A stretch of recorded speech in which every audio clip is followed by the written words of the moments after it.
Welcome to Dusty Little Wastelanders, written by L.L. Smith, narrated by L.L. Smith. Chapter 19, The Inheritance. I had to say, the capital's first impression was mighty easy on the eyes. Every building was a real structure. I failed to find so much as a single shanty in this city. Every building was illuminated with a fabulous light show advertising its presence. Bar, inn, gambling, everything in flashing lights calling out, "Come and try me out!" Kyle and TM stared in wonderment. The flashy signs were giving the stars a run for their money. I looked over to Donald, who of course had found the one sign flashing brothel. K2 grinned like a sloppy pig, watching us plain folk absorb the feelings of his hometown. "So," K2 started, "did you want to heed Steve's advice and head straight for the capital?" "Nah," I said. "I do believe that Donald owes us a dinner. Take us somewhere real fancy, K2. "Oh, come on," Donald complained. "You all do know that I haven't got any money, right? Like, I'm serious." "Slow and broke," I teased. "What are you good for, Donald?" "I'm good with the ladies," Donald bragged. "So what?" I shrugged. "Who isn't good with the ladies?" "You," Kyle called me out. "Aw, come on, sold out by my own brother." "Enry, you couldn't turn on an oil lamp," Kyle mocked. "That's rough," Donald cringed. "All right, everyone," I grimaced. "K2, take us to dinner already." K2 was off down the streets of the capital like a dog after a stick. We trackled close behind him, taking in the sights while keeping up. The city was so alive, so happy, so clean. Everywhere I looked there were people having a good time, or there was a place for people to have a good time in, and places that appealed to everyone's interests, too. I had no idea what a pool hall was, but my heart yearned to find out. The exploration was cut short when K2 turned into a restaurant. This restaurant gave any eating joint I'd ever experienced a run for its money. It probably had the ability to sit 30 people. We walked up to some woman at a podium. K2 did all the talking. I didn't pay much attention to what they said, but we were soon following the woman through the restaurant. She took us to our table and handed us menus. Menus? You got to choose what you eat here? Not just whatever the cook prepped? Don't get me started on the days when there's a bad cook. Their menu had 8 food options. I could eat here once a day and still have something new to try. "What do you guys think?" K2 surveyed. "I haven't eaten yet and I'm already impressed," I spoke out. "Yeah, this is a nice place," Kyle cheered. "Thanks, K1, K2 said. "This is where I took my first date. It was an alright date. This says that the salad comes with a crouton." "What is that?" I asked, looking over the options. "It's like crunchy bread, Enry," K2 informed. "Why not just call it crunchy bread?" "Because they're croutons," K2 defended. The lady who took us to our table came back and took our orders. After a couple of minutes, the food came to us. Even wait times were better here. We filled our bellies and conversed playfully. It was another nice moment to share before facing the high officer. The dangers of what to come loomed heavy on our minds, despite my talent of maintaining a regular conversation. I wondered if Hillville's law officers would pass word to the capital of our crimes. Being wanted here could get messy. When we were finished, I went ahead and paid the bill. It was my treat. After paying and enjoying everybody's company, it was time to spill back into the streets. I aimed to take in the city some more before going into the capital. Mainly, I needed to learn its landscape in case things turned sour with the high officer. K2 was a great resource for getting around, and I was sure Kyle had already figured out the place too. But I needed to shake off the new town jitters before taking on another mission. If we were separated, I'd be a hopeless case without guidance, so I needed to learn these streets. K2 led us around, pointing out every single building, and followed up with a story. He seemed real passionate about going home. Given how fondly he spoke of this town, it was hard to believe that his home life could have been bad enough to convince him to leave. We darted through the streets for hours, K2 pointing out familiar landmarks and following up with another story. After several steps outside the structures, K2 finally took us into a building. He called it a library. It was a massive room filled with books, not exactly a place I wanted to be, but everyone else seemed interested. 8-foot shelves hugged the walls, packed heavy with books. Each shelf featured a letter painted on it, which denoted the starting letter of the book's title. I didn't know there were so many books in the Wastelands. I'd only really dealt with books while in school. "My friend Bobby and I used to spend hours here after school." "Having gone to school in the capital, did you receive a full education?" Kyle asked. "Yep," K2 explained with pride. "All 8 years." "What was you and Bobby's favorite book?" Kyle asked. "Come on, I'll show you," K2 urged us along. I was sure glad Kyle cared about this place. That kept me from having to feign interest, something the past has shown that I was bad at. Donald's eyes were busy watching every female within these walls. There were a lot of women there. I wonder whether that's why young K2 and Bobby had spent so many hours here. K2 had talked about going on dates. Maybe he was a little chaser in his youth. At least he'd grown out of his chasing. I doubted Donald ever would. "Oh my God, Kyle!" and a strange voice captured both Kyle and K2's attention. A young woman was in dead sprint, aiming to plow right into K2. She wrapped K2 in her arms and about squeezed him airless. I watched the scenario, amused, although K2's expression suggested a bit more irritation. The lady let go of K2 and turned to us. Her dirty blonde hair draped just past her shoulders, and she wore a gown with light blue squares on it, not unlike the auctioneer's suit. "I just knew you'd come home." The woman clasped her hands. "Come on, Mom and Dad are worried sick." She'd finally dropped a clue. "Is this your sister?" I asked. "Yes," K2 moaned. "Everyone, this is my sister, Sarah Baden." "Sarah McDougal, actually." Sarah corrected her brother while flashing a ring. But I only stuck on one detail. "McDougal," I shouted. "You married that musty snake?" "My Henry is no snake, you asshole," Sarah defended her spouse. "Henry?" I asked. "Yes," she confirmed. "Henry McDougal. He works directly with the High Officer Timothy Mowers. We met just a couple months ago and it was instant love." "I've heard that one before," K2 teased. K2 and Sarah carried on as brothers and sisters would, but sweet Sarah delivered me a key component. Henry McDougal worked directly with the High Officer. Richard McDougal had literal skin in the game. We'd snuff out Timothy, making room for Henry to sneak in his place. That old bat was constantly scheming, even in his dying hours. I suppose that builds wealth. "So does that make Richard McDougal your father-in-law?" I blurted out the question, ignoring the abrasive nature. "No." Sarah's face was scrunched. "What's with this dude, Kyle? I swear you keep the strangest company. Richard McDougal is Henry's uncle, born from Richard's youngest sister. But Henry's family distanced themselves from Richard. He's a bit too extreme for their taste. In all of our time together, I've only met Richard once." "In all the 4 months you've been together," K2 teased. "Can it, brat?" Sarah stomped. "Come on, I have to take you home." Sarah yanked at K2's hand, but K2 pulled away. "I can't, Sarah," K2 sulked. "We have important things to get to." "Who?" Sarah scoffed. "You and these losers?" She waved our way. "You ran away from us, and now you put up with these strangers above your own family?" K2 turned to us for help. I knew better than to get involved in this dogfight. "It's up to you," I said, taking my exit from the situation. "We can make time for your family if you want to," Kyle offered. "Yeah," Sarah piled on. "You missed my wedding, so you owe us that much." "Okay, fine," K2 conceded, "but I'll only be over for a couple of hours." "Great!" Sarah celebrated. "Henry!" Sarah hollered over for her mate. I think I was more interested in meeting Henry than any of K2's kin. Henry came jogging through the crowd. His resemblance was undeniable. He could pass for Richard's son, no doubt. He had lighter brown hair, was less gray of course, clean-shaven but wearing a red suit straight from Richard's wardrobe. He was built like an ox, just like Richard's portrait of his younger self. "What's going on, darling?" Henry asked. "This is my younger brother Kyle," Sarah introduced K2. "Pleasure to meet you, sir." Henry extended his hand. "Your sister has wished you the safest of returns." K2 met Henry's handshake with an eager shake. "Please meet my friends." K2 began the introductions. We all took turns saying our names and shaking Henry's silky warm hand. It wasn't a working man's hand. "Let's get you home," Sarah explained after the introductions. "I'm staying here," Donald reported. "I have no business meeting K2's family." "Whatever," Sarah shrugged.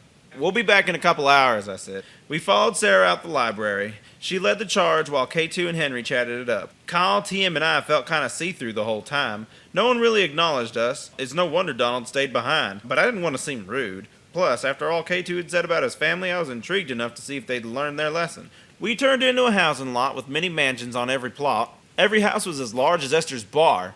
Sarah stopped us in front of a shiny red one. They were painted the rainbow of colors, but K2 apparently lived in the red one. There were no repeated colors, which made for easy identification. "We're here," K2 turned to tell us. We piled into K2's house. Kyle, TM, and I were all eyes. I could have gotten lost in this place. No one was guiding us, so we just wandered through the rooms. The walls were a cool blue, and pictures of K2's family clung to them.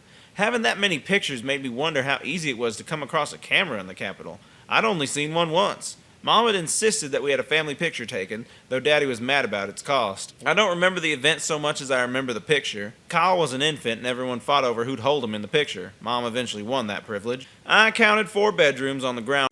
Hey there, what's up? LL Smith here. Thank you so much for enjoying my audiobook. I'm going to interrupt you real quick and say, if you get real anxious to hear what happens next and just can't wait till next week, or if you get the urge to just support such a stunning, ruggedly handsome, and awesome independent creator such as myself, I encourage you highly to go follow the link in the description and support the official release. Thank you so much for listening, and let's jump right back into that story. Floor plus a living space, a kitchen, and a bathroom. I wondered what the second story held. I'd already noticed that not every house in the Capitol was this big. So K2's family must be doing pretty well. Kyle and TM stuck close to me. We'd lost track of K2, but made sure to keep track of each other. Who the hell are you? A voice stopped our wandering. I met eyes with a young man dressed in a shiny navy suit. He had slick brown hair and a stern face. I deduced that this was K2's older brother. We're Kyle's friends, I said with a head scratch. Kyle, you know better than to bring heathens into this home, the man accused. Everything about you looks fresh from the wastelands, and you're tracking dust all over the house. I'm sorry, I apologized between my teeth. We weren't given a chance to change and prepare for this meeting. I looked down. Our dust prints glared against the polished wood floor. I wished to drop to my knees and scrub, but I wonder if that'd be frowned upon. Of course not, the man spoke with an eye roll. Where is my brother now? In the kitchen, Kyle said. Thank Hickafoo that Kyle paid attention. Good, the man said. Mother will straighten this out. The man turned and took his leave for the kitchen, I imagine. We followed him, unsure whether we were in trouble. We circled through the living space, which was furnished with gray cushioned couches crowded around the stone fireplace. The furniture sat nicely on the polished wood floor. I don't care! We'd walked into some sort of scolding. You're back now, so catch up on your chores, the voice echoed. When's father coming home? K2 asked. Your father's working late, the voice answered. Mother. Our escort addressed the rod of a woman who'd drilled into K2. She stood half a foot above me, blonde ponytailed and as pale as K2. Kyle brought guests. The woman turned her attention to us, her freckled face scrunched with studying eyes. You're dismissed, Evan, the woman announced. Our escort, Kyle's older brother, left. So you're the irresponsible savages that filled my son with these ideas of freedom? She wasted no time drilling into us. We meant no disrespect, ma'am. I raised my arms in defense. No disrespect, but you trailed dust all over my freshly polished house. She turned her attention back to K2. You can add polishing the floor to your list of chores, Kyle. She turned back to us with a huff. Honestly, did your parents train you any manners? That was it. Who are you to pass judgment on how we were raised? Enry! Kyle pulled on my sleeve, sensing the incoming eruption. It's true that we didn't have the cleanest childhood or proper schooling, but we did have love. Plenty of natural familial love. A sensation we'd never run from. A sensation that was ripped from us one dust NATO at a time. You run this house like some sort of military academy, void of love entirely. Your son just returned from a 4-month absence and you just assigned him more chores? And you don't send for his dad so that he might see him? You know nothing of this house. K2's mother whipped back. I bet Kyle hasn't mentioned to you the number of times he's run away from this home. 6. The number is 6. And you still haven't discovered that there's a problem, have you? I accused. Kids don't just run away from loving environments, but your family, so he keeps feeling the need to come back. But I've got news for you. He's acquired a real family now, and he won't be coming back. Get out, she commanded. Get out, get out, get out! She hollered as we walked past her and up to K2. Get out! She continued. I wish we could leave faster to escape her hollers. Get out! We still heard her screams as we spilled into the streets. I'm sorry, K2 apologized. We're sorry for you, Kyle corrected. What you said back there about us being family? K2 was aiming to get mushy. I just wanted to thank you for that. No thanks necessary.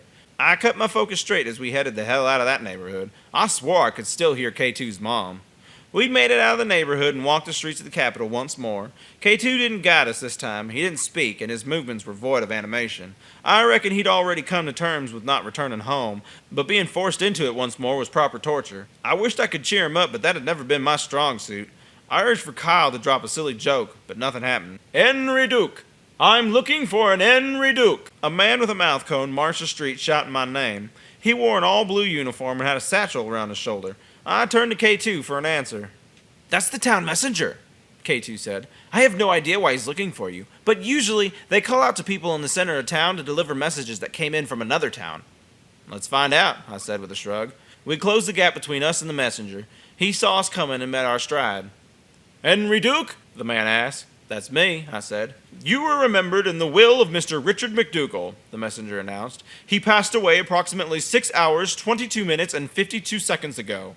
Wow, I stepped back a moment. That was quick. He looked bad, but not on death's door, Kyle confirmed. Your letter, sir? The messenger waved some paper at me. I took it and opened the seal.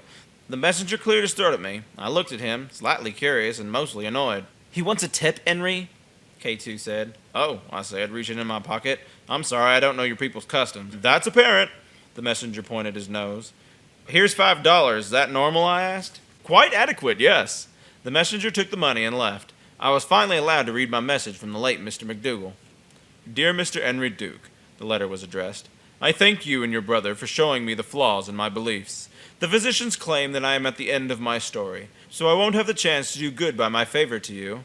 I've left you a small token of my gratitude in its stead. I do hope this will suffice. P.S. And Kyle, I do hope you will always find a way to spread positive change. That was a sweet letter, but I was more focused on the token of his gratitude, which had been left in the envelope.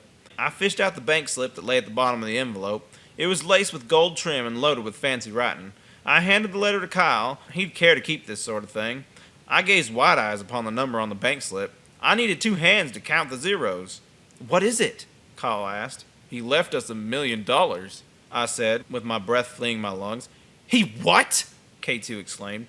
Kyle took the bank slip from my fingers. He counted right. This bank slip is valid for $1 million, Kyle confirmed. Well, I didn't see that coming, K2 exclaimed. I guess we'd had a profound effect on the man after all, Kyle assumed. You had a profound effect. I only wanted to punch him in the face, I corrected. This changes things, Kyle announced. How so? I asked. Money will never be a worry for us. Yes, but TM's issue still remains, I confirmed. We still need to see this plan through.